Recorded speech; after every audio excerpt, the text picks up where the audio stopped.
Hi and welcome. In this Simplifier tutorial, we want to add a specific application to the home screen of an iOS mobile device. Before we start, let me give you a brief overview of the tutorial. We are using the Shortcuts app to create a shortcut to open a specific Simplifier application, and add this shortcut to our home screen.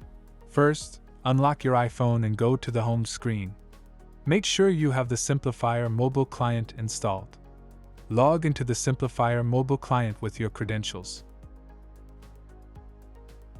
Next, open the Shortcuts app. If you don't have it installed, you can download it from the App Store for free. Create a new shortcut and tap Add Action and search for Simplifier and select Start Specific Simplifier app.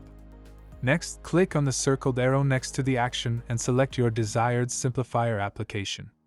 Now, tap the three dots on your shortcut, then select Add to Home Screen.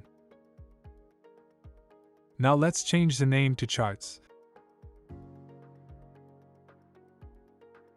To test it, click on the icon.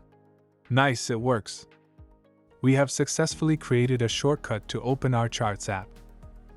Thank you for watching this tutorial. See you in the next one. Stay awesome.